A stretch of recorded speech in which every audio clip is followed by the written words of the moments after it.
Shalom y bienvenidos a Vía Hafta Yisrael, una frase hebrea que significa amarás a Israel. Esperamos que se queden con nosotros, ya que nuestro maestro, el Dr. Baruch, nos compartirá una enseñanza expositiva de la Biblia.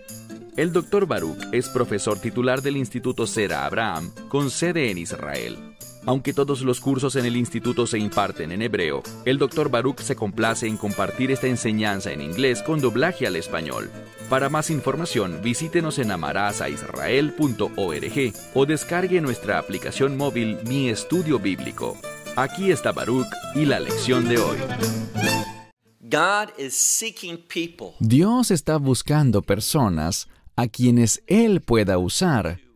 Personas que quieran manifestar su gloria, revelar su verdad y convertirse en instrumentos para sus planes y propósitos. Y Abram, cuyo nombre cambiará a Abraham, y lo veremos en pocas semanas, tenía una característica especial. Este hombre era efectivamente ese tipo de persona. La pregunta que tú y yo deberíamos hacernos ahora mismo es esta: ¿somos también esa clase de personas? ¿De verdad queremos manifestar su gloria? ¿Queremos jugar un rol en sus propósitos? ¿Queremos proclamar su verdad sin importar las consecuencias? Verás, es solo ese tipo de personas el que experimentará el poder y la unción del Espíritu Santo, descendiendo sobre ellos de una manera muy, pero muy contundente. ¿Y qué implica eso? Victoria. Cuando te comprometes con la verdad de Dios y los propósitos de Dios, cuando tu deseo principal es que la gloria de Dios se manifieste a través de ti, allí, como creyente, no solo serás receptor del Espíritu Santo, sino que serás una persona que manifieste y reciba su poder, su unción, su iluminación en tu vida. Eso es lo que todos nosotros deberíamos anhelar. Toma tu Biblia y ve conmigo al libro de Génesis, capítulo 14. Libro de Génesis, capítulo 14. En este pasaje, lo que veremos al final será victoria. A Dios le encanta darle la victoria a su pueblo, para que Él pueda recibir la gloria, para que su nombre y su presencia puedan ser revelados a otras personas. Y el hombre que hará esto de una manera innegable será Abraham. Y lo hará ante el enemigo y también ante aquellos que han entrado en una relación de pacto con él. Y Abraham demostrará que esa relación es para lo que hoy llamaríamos propósitos evangelísticos, para que pudieran conocer a quién él pertenecía y cómo él tomaba sus decisiones que procuraban la gloria y el honor de su Dios. Bien, leamos, como dije, el capítulo 14 del libro de Génesis, desde el primer verso. Inicialmente vamos a ver dos grupos de naciones, y estas naciones se unirán, formando dos grupos, para entrar en una guerra. Puede sonar confuso con todos estos nombres y les daré la enunciación tradicional hebrea de estos nombres, así que sigan la lectura con cuidado. Verso 1. Aconteció en los días de Am-Rafel, rey de Shinar, Arioch, rey de El-Azar, Kedorlaomer, el rey de Elam, y Tidal, el rey Goyim. Bien, estos cuatro individuos, reyes y sus naciones, se constituyeron en el grupo 1. Es muy importante para poderlo entender correctamente que estés consciente de que eran dos grupos y de cuál rey pertenecía a cuál grupo. Así que leeré este verso de nuevo. Aconteció en los días de Am-Rafel, rey de Shinar, Arioch, rey de El-Azar, Kedorlaomer, el rey de Elam, y Tidal, el rey Goyim o el rey de Goyim. Este es el primer grupo formado por estos 4 individuos. Y leemos en el verso 2 que estos hicieron guerra. Y ahora conoceremos al segundo grupo. El segundo grupo consistió en Berá, rey de Sodom o Sodoma, y Birsha, rey de Amorá. Amorá es lo que conocemos en español como Gomorra. Así que tenemos a Sodoma y Gomorra, pero en hebreo se dice Sodom y Amorá. Y luego vemos a Shinab, rey de Adma, y a Shem Aver, rey Seboim.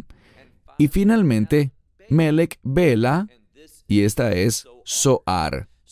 Entonces el primer grupo consistía de 4 naciones con 4 reyes, y el segundo grupo consistía de 5 reyes y sus 5 naciones. Y ellos, de acuerdo con lo que leemos, hicieron guerra unos con otros. Ahora leamos el verso 3. Y todos ellos se unieron, es decir, vinieron y se reunieron, y la implicación es para la guerra.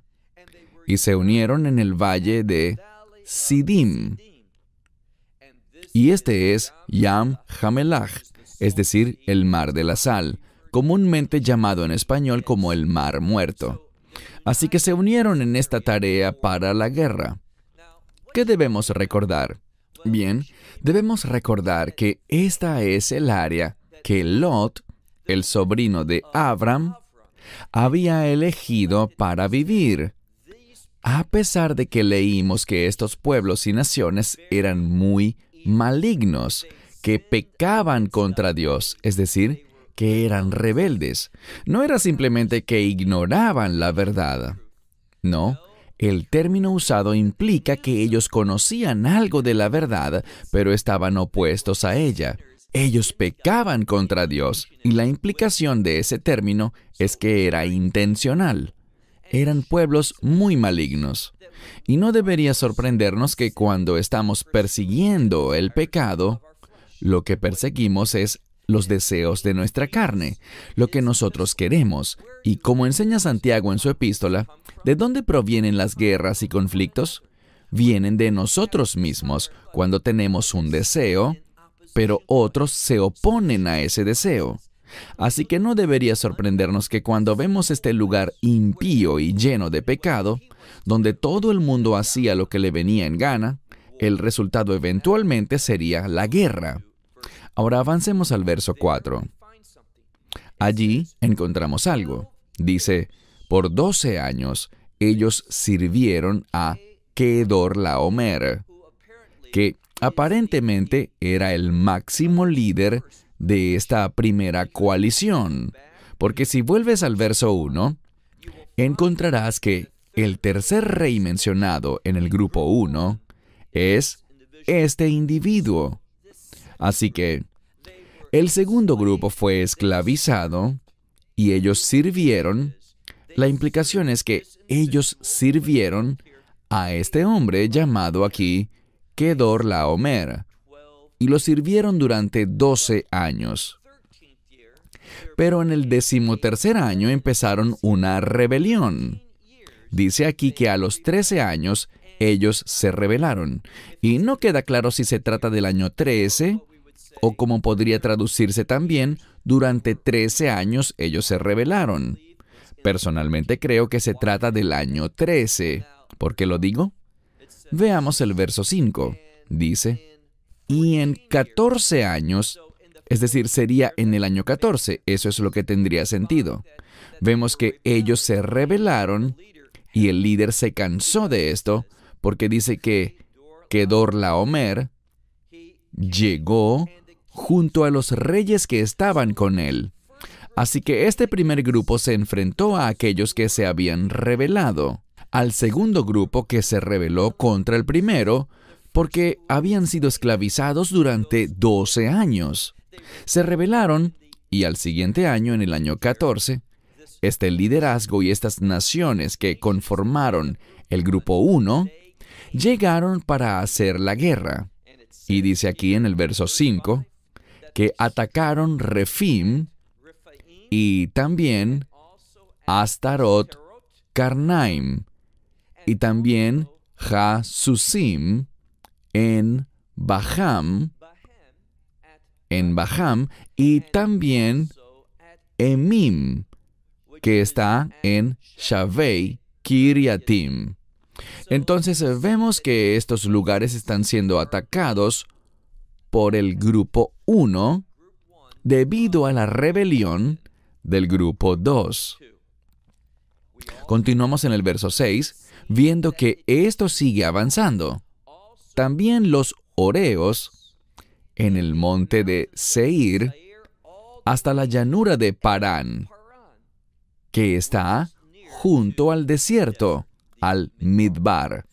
La Escritura dice que hay represalias del grupo 1 contra el grupo 2. Y recuerden, el grupo 2 está compuesto por Sodom ve Amorá, Sodoma y Gomorra. ¿Por qué esto es importante? Bien, recordamos que la semana pasada, tal como lo habíamos mencionado antes, estudiamos que cuando Lot fue retado a separarse de Abram, sabemos que él miró con sus ojos sin buscar oír la voz de Dios, y él tomó la decisión de reubicarse en esa área, cercana a Sodom ve Amorá, Sodoma y Gomorra. Estos dos sitios provocan esa clase de conductas pecaminosas y a individuos que son rebeldes contra Dios. Así que él estaba allí y él tuvo que enfrentar esta guerra, esta primera guerra en la que fueron esclavizados, presumiblemente por lo que él también fue esclavizado y se rebeló contra estos reyes. Ahora el ataque se aproxima y noten lo que dice. Veamos el verso 7. Y volvieron y vinieron a En Mishpat, la cual es Cades, como Cades Barnea, y golpearon todos los campos de los amalecitas y también a los amorreos que habitaban en Hasad Son Tamar. Verso 8. Y el rey de Sodoma salió, y el rey de Amorá, o de Gomorra, y el rey de Adma, y el rey de Seboim, y el rey de Bela, que es Zoar. E hicieron algo.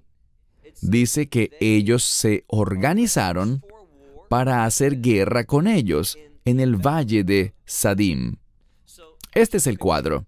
Vemos que hay una guerra entre estos dos grupos, el grupo 1, que había esclavizado al grupo 2.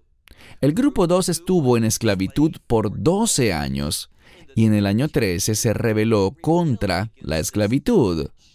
Y en el año 14, el grupo 1 vino para ejecutar un juicio sobre sus antiguos esclavos. Vemos que llegaron a estas ciudades, atacaron estos lugares. Y al final, ¿qué sabemos? Bien, sabemos esto. Sabemos que hay un acuerdo para hacer guerra en el valle de Sidim. Leamos el verso 9 para ver qué pasó. El verso 9 dice: Y Kedorlaomer, rey de Elam, y Tidal, rey de Goim, y Amrafel, rey de Shinar, y Arioch, rey de El-Azar, dice, 4 reyes contra 5. Así que el segundo grupo constaba de 5 reyes, mientras que el primer grupo constaba de 4. Pero al final, vamos a ver que tal como ocurrió en la primera ronda de batallas, ¿quién ganó? El grupo 1. ¿Bajo el liderazgo de quién? Del nombre que sigue repitiéndose, Kedorlaomer. Y esto es exactamente lo que ocurre en esta situación también. Leamos ahora el verso 10. Y en el valle de Sidim habían pozos de asfalto. Y el rey de Sodom y el rey de Amorá, esto es Sodoma y Gomorra, huyeron y cayeron allí, mientras que el resto de ellos huyeron a las montañas. Así que estos dos reyes fueron capturados, mientras que el resto logró escapar, por así decirlo, pero no estos dos. Y leemos, mira el verso 11.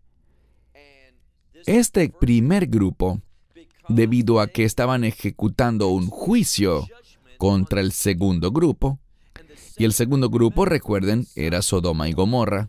Allí es donde vivía Lot. Noten lo que leemos, verso 11.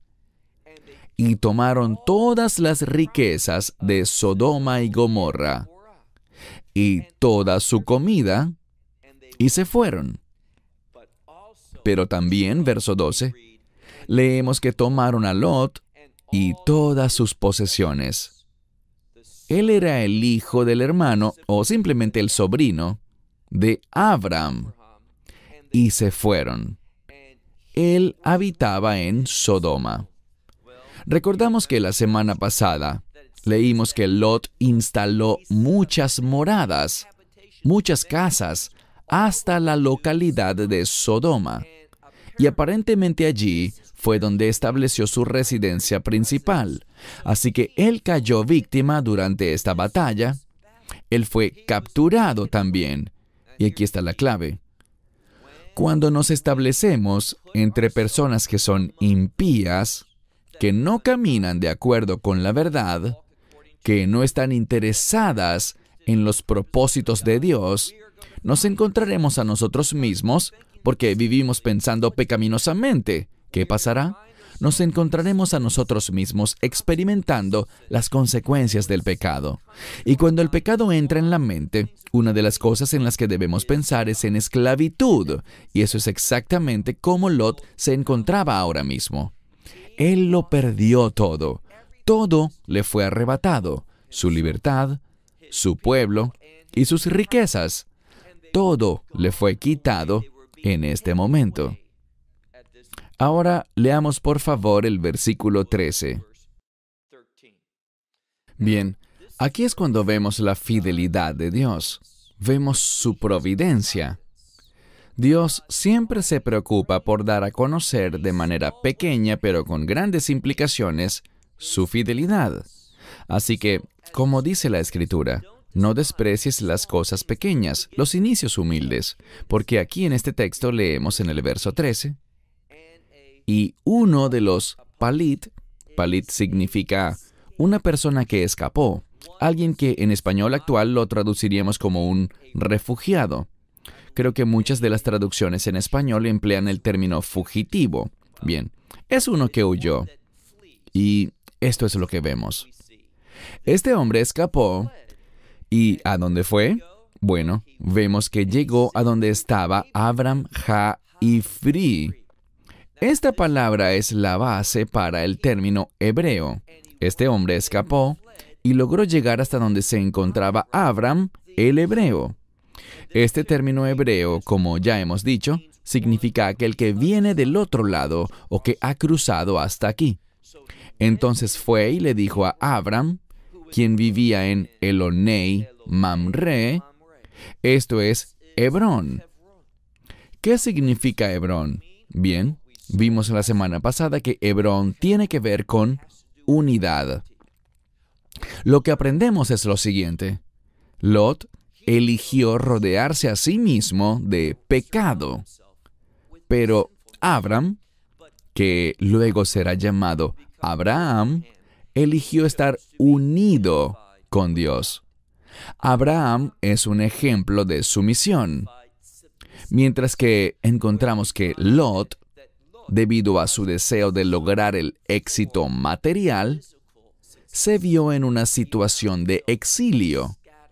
Y eso es lo que estamos viendo en este mismo pasaje de la Escritura. Vemos cómo lo capturaron y se lo llevaron lejos de donde él se encontraba. Lo perdió todo, pero viene un cambio, gracias a esta proclamación que hizo este individuo que huyó.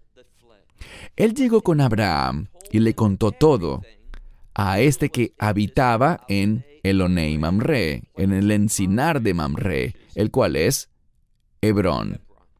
Y dice que con él estaba el amorreo, el hermano de Escol y el hermano de Aner. Ellos eran Baalei Brit.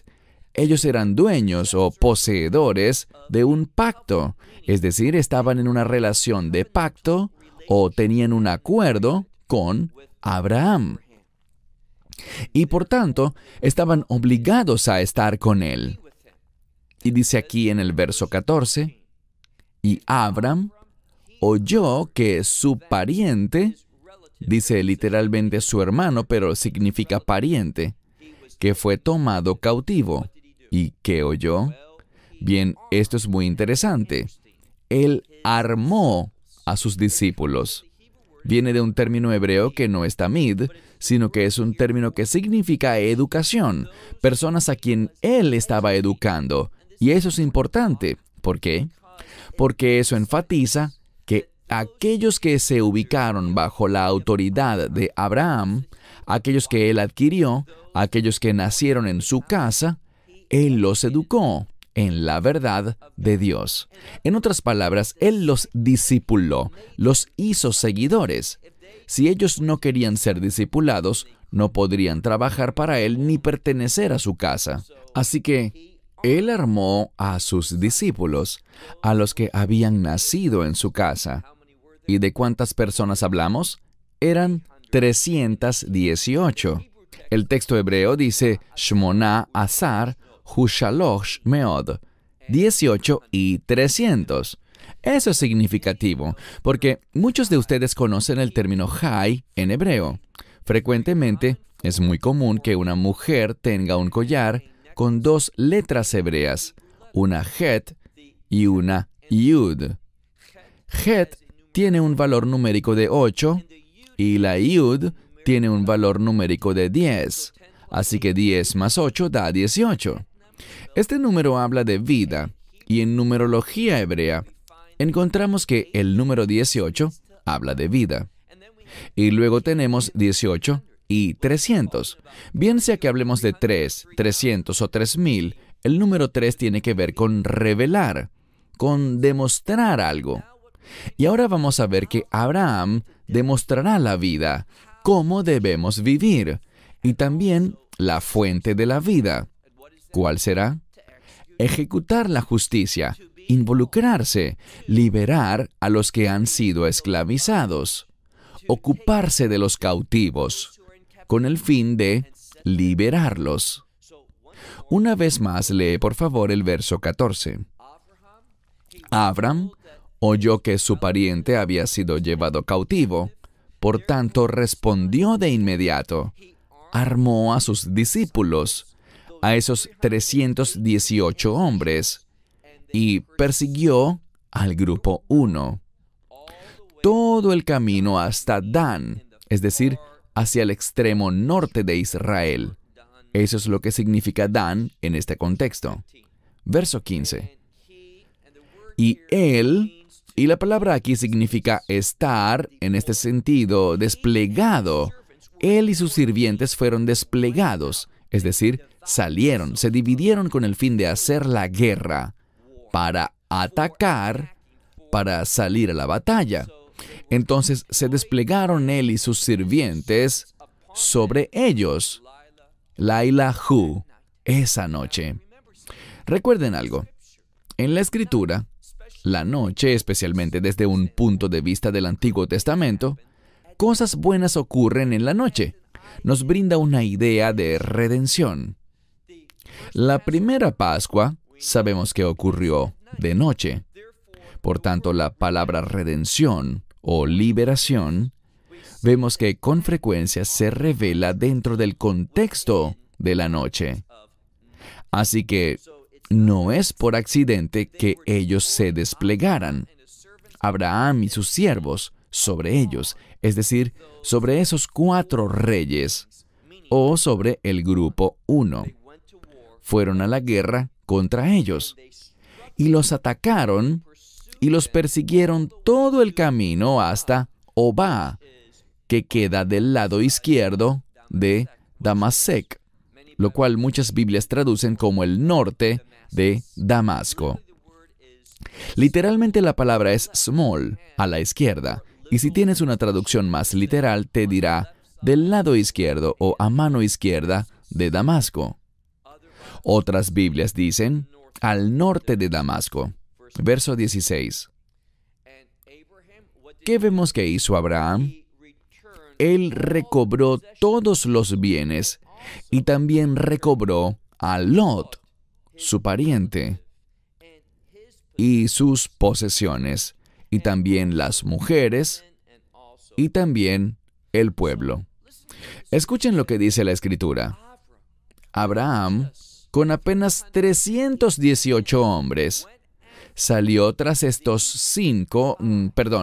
contra estos 4 reyes. ¿Y qué hizo? Él los derrotó. Él salvó al grupo 2. ¿Y lo hizo por qué razón? No porque él estuviese comprometido o sintiera amor por esas 5 naciones. Lo hizo por causa de Lot. Y este es el mensaje que, de cierto modo, está incrustado en este texto. Ellos fueron rescatados gracias a Lot. Lot era pariente de Abram.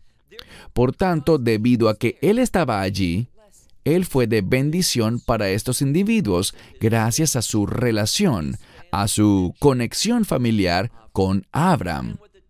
Y lo que el texto busca decirnos es esto: rodéate de gente piadosa y serás bendecido. Incluso Sodoma y Gomorra y estas otras 3 naciones eran perversas, pero como Lot estaba allí, ellos se beneficiaron y la historia se pone aún mejor. Pasemos ahora al verso 17. Gracias a la victoria de Abraham sobre este grupo 1, se produjo liberación para el grupo 2. ¿Y quién es el líder principal? El rey de Sodoma. Leemos aquí en el verso 17. Y el rey de Sodoma salió para encontrarse con él, es decir, con Abram, luego de que él volvió de la batalla, podríamos decir, de haber derrotado a Kedorlaomer y a los reyes que estaban con él. Entonces, a todo este grupo 1, él los derribó a todos, y ahora el rey de Sodoma, habiendo sido beneficiado por esta victoria, sale para encontrarse con Abraham. Mira ahora, por favor, la segunda mitad del verso 17. Ellos se encontraron en Emek Shavei, que es el Valle del Rey. Entonces llegaron a esta localidad. Ahora, ¿por qué es llamado el Valle del Rey? ¿Con qué propósito? Mira ahora el verso 18. En el verso 18 todo cambia. Lo que debemos ver hasta este punto es una cosa, y es que Abram produjo la victoria. Él le trajo la libertad a su sobrino y a aquellos que estuviesen vinculados con él de cualquier manera. Todos recibieron, y aquí está la clave, la victoria. Para interpretar esta escritura adecuadamente, tenemos que recordar que el contexto en este momento es la victoria. La victoria de Abram, que a la vez salvó a Lot, a su esposa, a las mujeres que estaban con él, y también a todo el pueblo y todas sus posesiones. En otras palabras, observamos una completa y total restauración. Ahora, estamos hablando sobre Abram o Abraham, y sabemos que existe una simiente de Abraham. En un sentido, esa simiente o descendencia es Israel, pero de una manera más perfecta, de un modo más excelente, sabemos que la simiente de Abraham, de acuerdo con Gálatas 3:16, es el Mesías. Así que, ¿qué podemos concluir a partir de esto? Podemos concluir que a través de Abraham, de la simiente de Abraham, que es el Mesías, podemos obtener una restauración completa. Podemos hallar liberación, podemos encontrar la victoria. Es muy importante que recordemos estos términos, restauración y victoria, cuando leamos el siguiente verso, el verso 18, porque todo cambia en el verso 18. Hay una gran revelación a punto de presentarse justo ahora. Leamos juntos el verso 18. Y Malquisedec, a quien comúnmente nos referimos en español como Melquisedec, pero en hebreo decimos Malquisedec, que significa mi rey de justicia. ¿Qué aprendemos? Estamos hablando de victoria, estamos hablando de liberación. ¿Y qué es la victoria? Es cuando experimentamos la justicia de Dios, cuando experimentamos la liberación, una liberación cuyo fin es que podamos vivir justamente. Esa es la clave. Ahora, Abraham, piensen en esto, logró una victoria milagrosa, sobrenatural. ¿Cómo podían apenas 318 hombres? ¿Cómo podrían enfrentarse y derrotar a un ejército de 4 naciones? Bueno, Dios estaba en la jugada. Dios les estaba dando la victoria. Una vez más, verso 18. Y Malquisedec, quien era el rey de Shalem, Shalem significa plenitud, significa algo completo. Es la palabra shalom, pero entendiendo algo que digo con frecuencia, entendiendo que bíblicamente shalom significa el cumplimiento completo de la voluntad de Dios.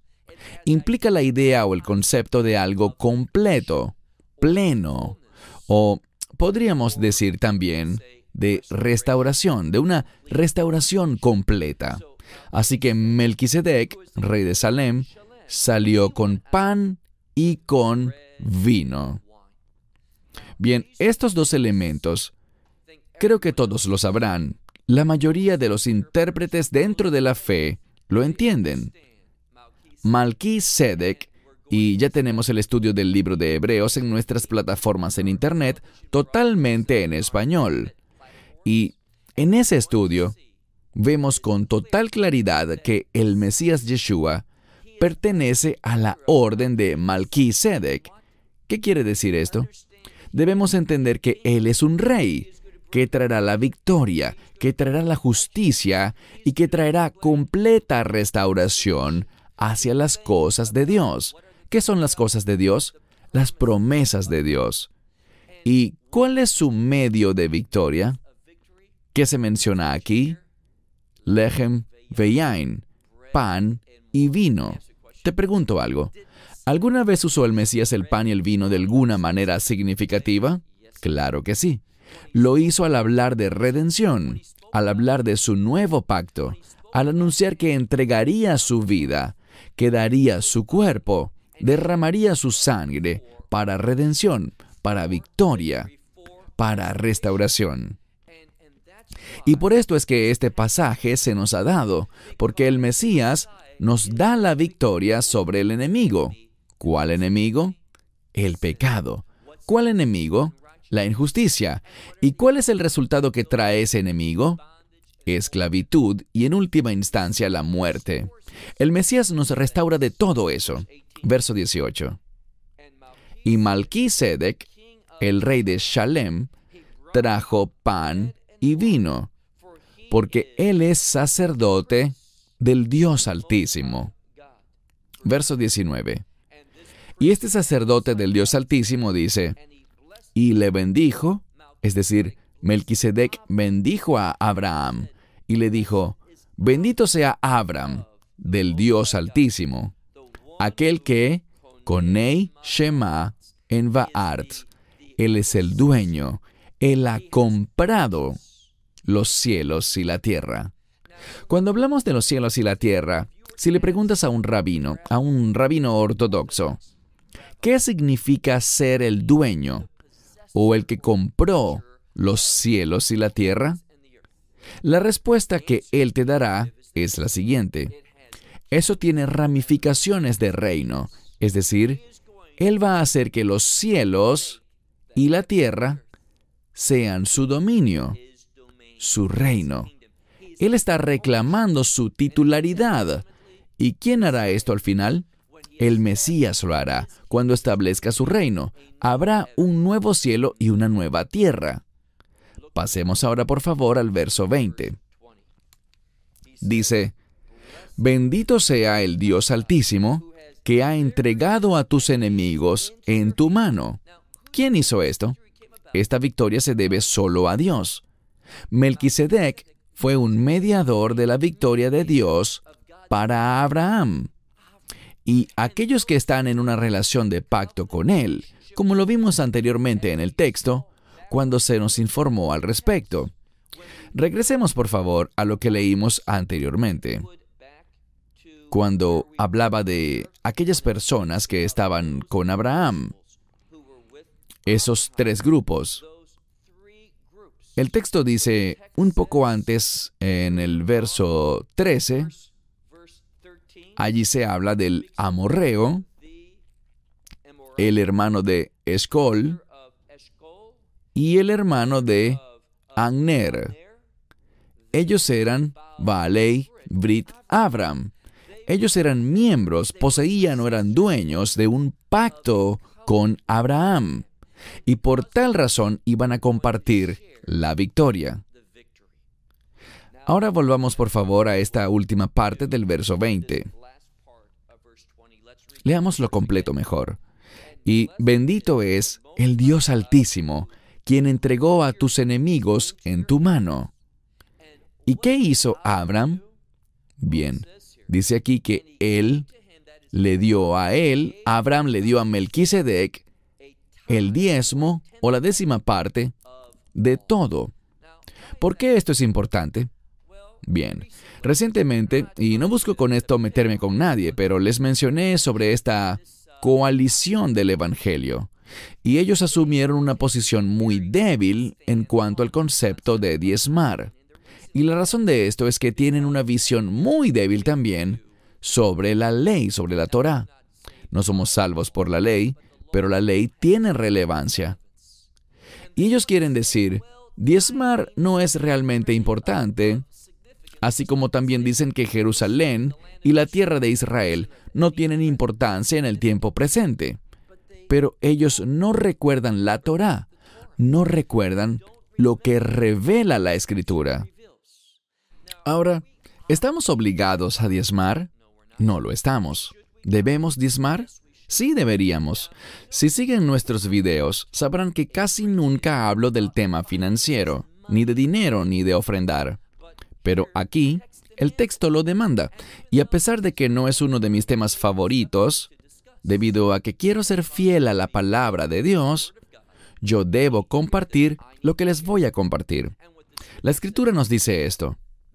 Melquisedec recibió una 10ª parte, no porque alguien le hubiese ordenado a Abraham que lo hiciera, sino porque este hombre de fe, Abraham, lo hizo como una respuesta natural. Muchas veces vemos en la vida de Abraham que él hacía lo que la ley requería. A él nadie se lo pedía, lo hacía porque su fe lo guiaba. Seré muy franco y les diré esto.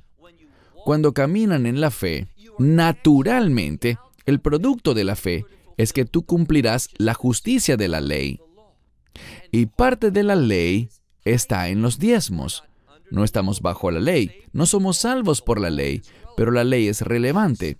Debemos estudiarla y aplicarla a nuestra vida bajo el liderazgo del Espíritu Santo. Y veremos aquí cómo Melquisedec, y hay una conexión de nuevo pacto entre Melquisedec y Yeshua, el Mesías. Basta con leer el libro de Hebreos, especialmente en el capítulo 5 y en el capítulo 7. Este mismo concepto se nos da allí también. Entonces, ¿importa el diezmo? Sí importa. ¿Un verdadero seguidor del Mesías Yeshua tiene el hábito de diezmar? ¿Un seguidor de nuestro gran sumo sacerdote que vino en el orden de Melquisedec? Sí lo tiene. Entonces, alguien que menosprecia el diezmo y dice que ya no tiene importancia para el creyente, simplemente desconoce la revelación de las Escrituras para el creyente de hoy en día. Dice aquí entonces que Abraham le entregó a él, es decir, a Melquisedec, 1/10 de todo. Verso 21. Y el rey de Sodom, o de Sodoma, le dijo a Abram, dame ha-nefesh. Ahora recuerden algo. Vimos la semana pasada que lo que era importante para Abraham eran las personas. Pero lo que vemos aquí es que el término usado no es am para gente o abedim para siervos, como con frecuencia se traduce en la mayoría de las traducciones en español, que lo colocan en plural, sino que es el término ha-nefesh, que significa el alma. Y ahora descubrimos a este perverso rey de Sodoma, una perversa ciudad con un rey perverso. ¿Y a qué ha venido? Ha venido por el alma.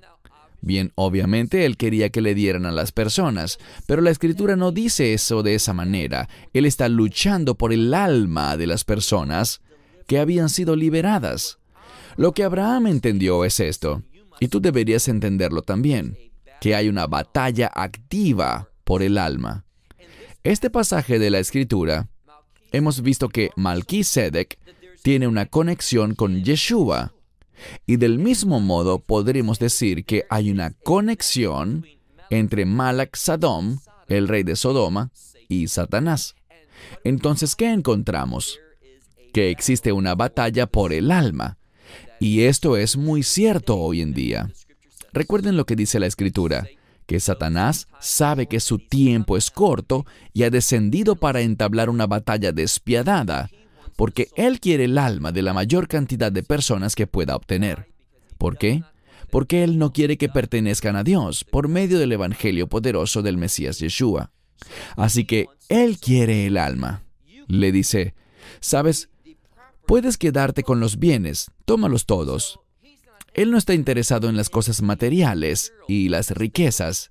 Él quiere el alma. ¿De quién hablamos? Del rey de Sodoma.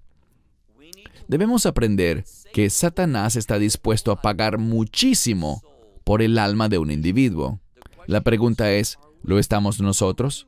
¿Estamos dispuestos a invertir de nuestros diezmos en las almas? ¿En la eternidad de otros individuos? Pues de eso es de lo que se trata nuestra obra. Pasemos ahora al verso 22. Y Abram le respondió al rey de Sodoma y le dijo, levantaré mi mano al Señor, el Dios Altísimo, el dueño o el poseedor de los cielos y la tierra.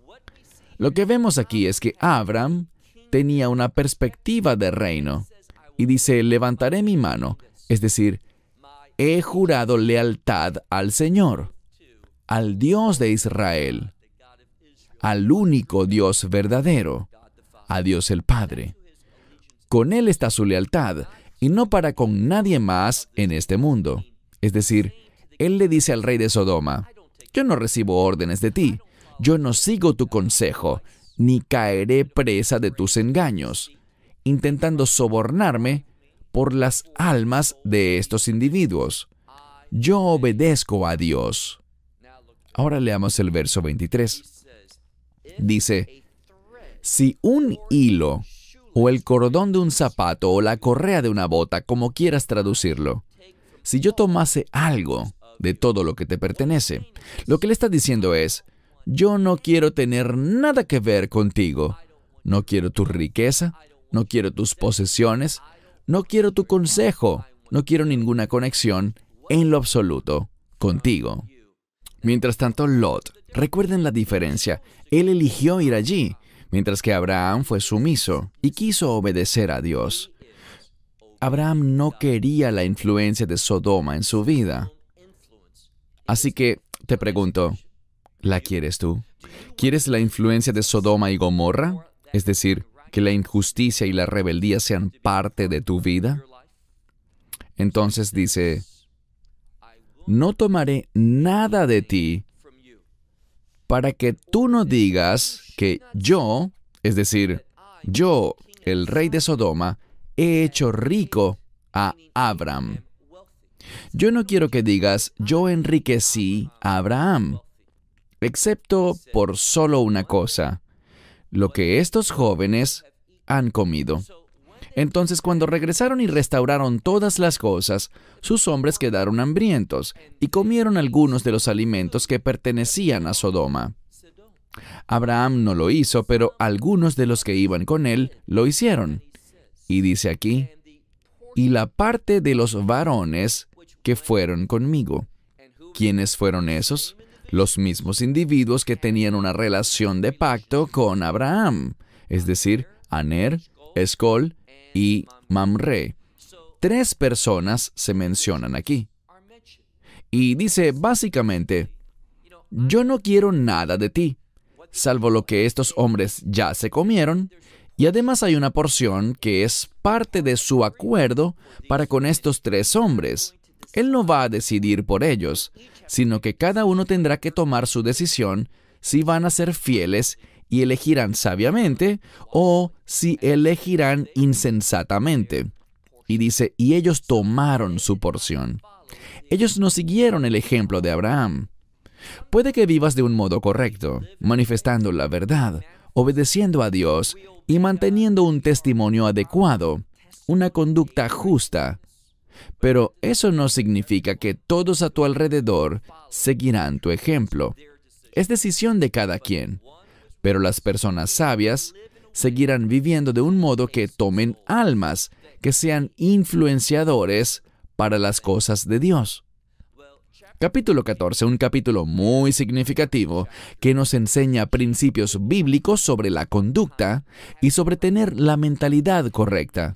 La semana que viene entraremos en el capítulo 15, el cual es también uno de los capítulos más importantes en el libro de Génesis. Cerramos por ahora hasta la próxima semana. Que Dios les bendiga ricamente. Esperamos que te hayas edificado con el mensaje de hoy y lo compartas con otros. Te invitamos a seguir nuestros estudios cada semana por este canal y por el portal de YouTube de Amarás a Israel. También puedes descargar nuestra aplicación móvil gratuita, Mi Estudio Bíblico. Finalmente, para obtener más información sobre nosotros, visita nuestra web amarasaisrael.org, donde encontrarás otras conferencias de Baruch en audio, video y texto. Hasta el próximo programa. Que el Señor te bendiga en Yeshua HaMashiach, Jesús el Mesías, mientras caminas con Él. Shalom desde Israel. Desde Israel. Desde Israel. Desde Israel. Desde Israel. Desde Israel.